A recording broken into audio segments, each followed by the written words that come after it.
લોકસભાની ચૂંટણીનું કાઉન્ટડાઉન શરૂ થઈ ગયું છે। અત્યાર સુધી તો રાજકીય નેતાઓના મનની વાત જાણી, પરંતુ અમે આજે ઉપસ્થિત છે કલાનગરી વડોદરાની અંદર અને કલાનગરીના કલાકારોના મનની વાત શું છે તે જાણવાનો પ્રયાસ કરીશું। દવે સાહેબ, 5 વર્ષ પૂર્ણ થઈ ગયા છે, મતદારો લેખાજોખા કરી રહ્યા છે। કલાકાર તરીકે તમને લાગે છે કે સરકારે કલાને ન્યાય આપ્યો છે ખરો? વડોદરા કલાનગરીને અત્યાર સુધીમાં કોઈ કલાકારે કે સરકારે કોઈ મદદ કરી નથી। જેમ પહેલાં રાજકીય માહોલ હતો, ગાયકવાડ સરકાર એ બધા કલાકારોને દેશ પરદેશમાંથી બોલાવી અને વડોદરામાં ભેગા કર્યા, એમના દ્વારા શિક્ષણ અપાતું હતું અને એમને ટોકન રૂપિયા આપીને એમને સન્માનતા હતા અને એ રીતે જે કામ થતું હતું તે આપણી સરકાર હજુ સુધી કરી શકી નથી। લાગે છે સરકાર પાસે અપેક્ષા છે કે હજુ કરશે આ કામ? મને નથી લાગતું, અત્યાર સુધી તો કર્યું ના હોત, હવે એ લોકોની અંદર સૂઝ જ નથી કે કલાકારોની કદર કરવી જોઈએ। મનીષભાઈ, 5 વર્ષ પૂર્ણ થઈ ગયા, કલાકાર તરીકે કયા એવા મુદ્દા છે જે સરકાર સામે તમે મૂક્યા ને એનું કામ પરિપૂર્ણ નથી થયું? સરકાર સામે અમે લોકો વડોદરા માટે એક જે આર્ટ ગેલેરીની માંગણી મૂકી હતી, હજુ છેલ્લા 3 વર્ષથી રિક્વેસ્ટ કરવા છતાં બી હજુ એ પૂર્ણ નથી થઈ। શું અપેક્ષા છે કે નવી આર્ટ ગેલેરી બનવી જોઈએ, ટોકન અમાઉન્ટ પર આપવી જોઈએ, અન્ય જે આર્ટ ગેલેરી છે તે કેમ મોંઘી પડી રહી છે? વડોદરામાં ઘણી બધી 5 થી 6 સારી ગેલેરી છે, પણ એ ઘણી બધી મોંઘી છે, જે સામાન્ય કલાકાર એને એફોર્ડ નથી કરી શકતો। કોર્પોરેશનની જો એક માત્ર આર્ટ ગેલેરી હોય તે માત્ર પહેલાં 500 રૂપિયામાં મળતી હતી, એ જો ફરીવાર મળવાનું ચાલુ થાય તો વડોદરાના કલાકારોને એક સારો ન્યાય મળશે। ચોક્કસથી કલાકારોને જે આર્ટ ગેલેરી નથી મળતી, કલાકાર તરીકે કયા એવા 5 પ્રશ્નો છે જેનું નિરાકરણ વર્ષોથી નથી આવ્યું ને આ છેલ્લા 5 વર્ષોમાં નથી આવ્યું? પહેલી વસ્તુ તો જે ગેલેરી હોય એમાં એક જ ગેલેરી ન હોવી જોઈએ, 1 થી 2 હોવી જોઈએ, જેનાથી કલાનગરીના કલાકારોને વધારેમાં વધારે તક મળી જાય।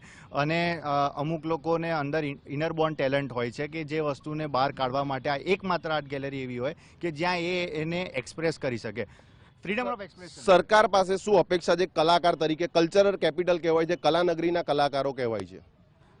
વડોદરામાં નેશનલ, ઇન્ટરનેશનલ તથા ગૌરવ પુરસ્કારના વિજેતા અસંખ્ય કલાકારો છે, છતાં કલાકારો પ્રત્યે એ લોકોની ખબર નહીં, રુચિ છે કે નહીં કે કલાકારોને પ્રોત્સાહન આપીએ, કલાકારો માટે કોઈ ગેલેરી કે એવું વસ્તુ કરીએ, ત્યાં સુધી કે લલિત કલા અકાદમીવાળા કલાકારોનું સારી રીતે લિસ્ટ પણ હજી જાહેર નથી કરતા। ચોક્કસથી અન્ય કલાકારોનો મિજાજ જાણવાનો પ્રયાસ કરીશું। કલ્ચરલ કેપિટલ વડોદરા કહેવામાં આવે છે, કલાના કસબીઓ અનેક વડોદરાએ આપ્યા છે, કયા એવા પ્રશ્નો છે જે કલાકારોને આજે હલ નથી થયા?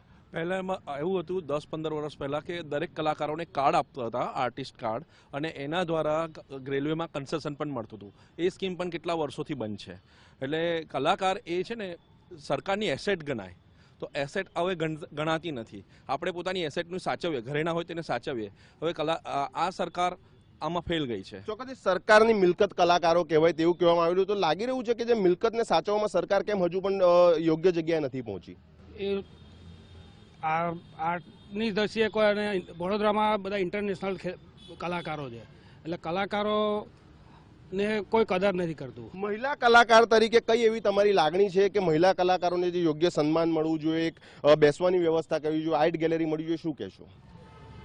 એક તો કલાકારો માટે કલાને પ્રદર્શિત કરવા માટે આર્ટ ગેલેરી જ નથી, એ જ બહુ મોટી વસ્તુ છે, એ હોવી જોઈએ।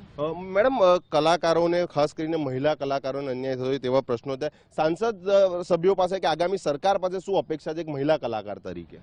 મહિલા કલાકાર તરીકે અમને સાંસદને સરકાર પાસે એ અપેક્ષા છે કે અમને જે સુવિધાઓ છે જે મહિલાઓને મળવી જોઈએ ને એ પૂરી રીતે એ લોકો આપતા નથી। કેવી સુવિધાઓ સરકાર પાસે એક મહિલા કલાકારોને જોઈએ છે? હવે પ્રોબ્લેમ્સ એવો છે કે જે લેડીઝનો પ્રોબ્લેમ જે હોય એની બધી સુવિધાઓ જે હોય છે જે મળવી જોઈએ બધી રીતે, સિક્યુરિટી છે, સેફટી છે, બધી રીતે મળવી જોઈએ ને એ નથી મળતી। ચોક્કસથી આ જે કલાકારો છે તેમનું કહેવું છે કે સરકારની એક મિલકત કહેવામાં આવે, એસેટ્સ કહેવામાં આવે। અન્ય પણ કલાકારો સાથે આપણે વાત કરવાનો પ્રયાસ કરીશું। કલાકાર તરીકે છેલ્લા 5 વર્ષની અંદર કયા એવા કામો છે જે થઈ ગયા છે, હજુ કેટલી એક્સપેક્ટેશન સરકાર પાસે આપણી છે? ના, એટલે સરકાર આમ જોઈએ તો કામ કરી રહી છે, પણ જે જોઈએ એ કામ નથી કરી રહી।